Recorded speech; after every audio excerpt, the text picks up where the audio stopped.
இரண்டாவது பெண் வாயிற்காப்போல் தன் கண்களை துடைத்துக் கொண்டு கலீஃபாவுக்கு முன் தரையில் முத்தமிட்டு இவ்வாறு தன் கதையை தொடங்கினாள். நம்பிக்கைக்குரிய அமீரே, என் கதை மிகவும் ஆச்சரியமானதும் துயரமானதும் ஆகும். நானும் இங்கே வீட்டை பேணுபவளுமான மூன்றாவது பெண்ணும் ஒரே தாய் தந்தையர்க்கு பிறந்த சகோதரிகள். ஆனால் இந்த இரண்டு கருப்பு நாய்களுக்கும் முதலில் பேசிய மூத்த அண்ணிக்கும் வேறு தாய். எங்கள் தந்தை இறந்தபோது 3000 தீனார்கள் எங்களுக்கு மூவருக்கும் சரிபாதியாக கிடைத்தது. ஒவ்வொருவருக்கும் 1000 தீனார். நான் உலகம் பார்க்க விரும்பினேன், வியாபாரம் செய்ய விரும்பினேன். பயணத்தில்தான் லாபம் இருக்கிறது என்று கேள்விப்பட்டிருந்தேன். எனவே என் பங்கு பணத்தைக் கொண்டு ஒரு கப்பலை பொருட்களால் நிரப்பினேன். நல்ல வணிகர்களுடன் புறப்பட்டேன். பல மாதங்கள் துறைமுகமாக வியாபாரம் செய்தேன். அல்லாஹ் எனக்கு அருள் புரிந்தான். 1000 தீனார்கள் பல 1000ஆக மாறின. ஒரு நாள் ஒரு அழகிய நகரில் கப்பலை நிறுத்தினோம். நான் சந்தைக்குச் சென்றேன். வாங்கவும் விற்கவும் தொடங்கினேன். திடீரென ஒரு இளைஞனை பார்த்தேன். மிக அழகு, செல்வந்தரின் உடை. ஆனால் குடிபோதையில் தள்ளாடுவது போல நடந்து கொண்டிருந்தான். அதுவும் அதிகாலை நேரம், இன்னும் தண்ணீர் கூட குடிக்காத நேரம். கண்களில் கண்ணீர், முகம் சாவு போல வெளுத்திருந்தது. நான் சலாம் சொல்லி, இளைஞனே, என்ன ஆயிற்று உனக்கு என்று கேட்டேன். அவன் என்னை பார்த்து வலியால் நிறைந்த கண்களால் இந்த பாடலை சொன்னான்.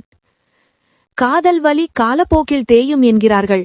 நான் சொல்கிறேன், அல்லாஹ்வின் மீது சத்தியமாக நான் தாங்கத் தாங்க அது வேறி பெரிதாகிறது. நான் இங்கு அந்நியன். என் இதயம் காயம்பட்டிருக்கிறது.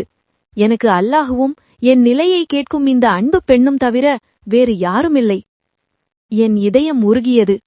நான் அவன் கையை பிடித்து அழைத்துச் சென்று ஹம்மாமில் குளிப்பாட்டினேன். என் சரக்குகளிலிருந்து புதிய உடைகள் கொடுத்து உடுத்தினேன். என் வீட்டிற்கு அழைத்து வந்து உணவு ஊட்டினேன், ஆறுதல் சொன்னேன். சாப்பிட்டு ஓய்வெடுத்த பிறகு அவன் தன் கதையை சொன்னான். நான் பாக்தாத்தை சேர்ந்த செல்வந்த நகை வியாபாரியின் மகன். தந்தை இறந்து எனக்கு பெரும் செல்வம் கிடைத்தது. ஆனால் தீய நண்பர்களிடம் சிக்கினேன். மது, சூதாட்டம், ஒரே ஆண்டில் எல்லாவற்றையும் இழந்தேன். பணம் தீர்ந்ததும் நண்பர்கள் என்னை விட்டு ஓடிவிட்டார்கள். வெட்கத்தில் பாக்தாத்தை விட்டு ஓடி நகரம் நகரமாக அலைந்து இங்கு வந்து சேர்ந்தேன். ஒரு காசுமில்லை, பசியும் பட்டினியும். நான் மிகவும் பரிதாபப்பட்டேன்.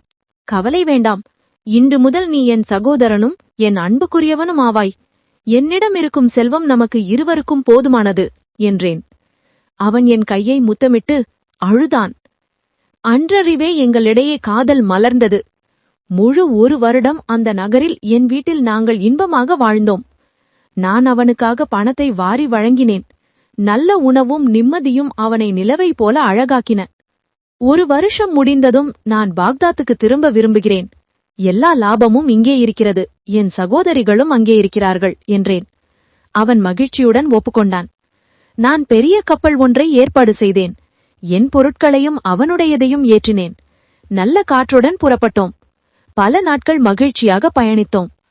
ஆனால் ஒரு நாள் இரவு நிலா நிறைந்து கடல் கண்ணாடி போல அமைதியாக இருந்தது. நானும் என் காதலனும் கப்பலின் மேல் தளத்தில் படுத்து உறங்கினோம். என் 2 சகோதரிகளும், இப்போது கருப்பு நாய்களாக உள்ள இவை, ரகசியமாக எங்களை பின்தொடர்ந்து அதே கப்பலில் ஏறியிருந்தனர். வணிகர்களிடையே மறைந்திருந்தனர். என் அழகையும் என் அதிர்ஷ்டத்தையும் எப்போதும் பொறாமைப்படுபவர்கள் அவர்கள். இப்போது என்னிடம் ராஜாக்களின் மகனை விட அழகான இளைஞன் இருப்பதை பார்த்ததும் அவர்கள் இதயத்தில் கொடிய பொறாமை புகுந்தது. அனைவரும் உறங்கிய நள்ளிரவில் அவர்கள் எழுந்தார்கள். என் படுக்கையையும் என் காதலனையும் தூக்கி கடலில் எறிந்தார்கள். என் காதலனுக்கு நீச்சல் தெரியாது. உடனே மூழ்கி இறந்துவிட்டான். அல்லாஹ் அவனுக்கு மன்னிப்பளிப்பானாக. நானோ, அல்லாஹ் ஒரு பலகையை அனுப்பி வைத்தான். அதை பற்றி கொண்டு அதிகாலை வரை மிதந்தேன். பின்னர் அலைகள் என்னை ஒரு தீவில் தள்ளின. குளிரும் பயத்திலும் அரை இறப்பென்றாகிவிட்டேன். கரையில் ஏறி உடைகளை வெயிலில் உலர்த்தினேன்.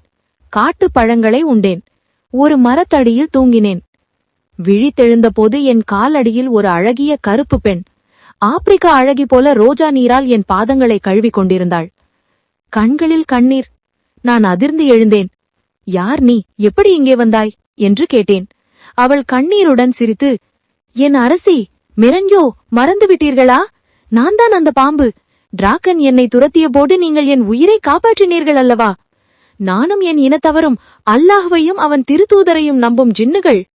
நீங்கள் என்னை விடுவித்ததும் நான் பறவையாக மாறி பறந்து சென்றேன்.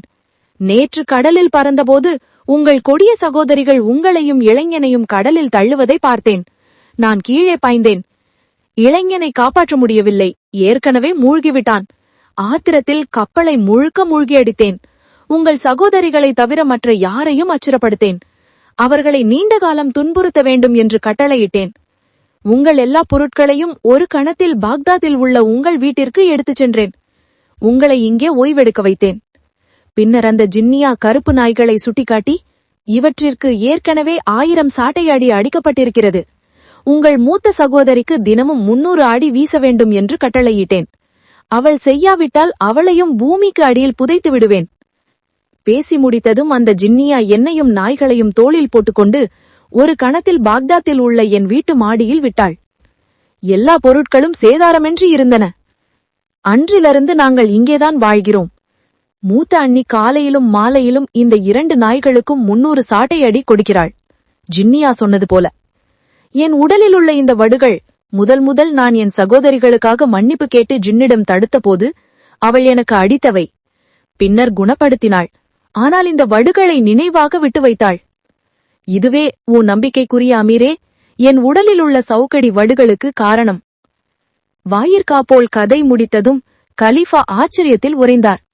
பின்னர் 3வது சகோதரியை நோக்கி, நீ இந்த வீட்டில் எப்படி வந்தாய்? உனக்கு என்ன ஆச்சரியம் நடந்தது என்று கேட்டார். 3வது சகோதரியின் கதையை அடுத்த வீடியோவில் காணலாம்.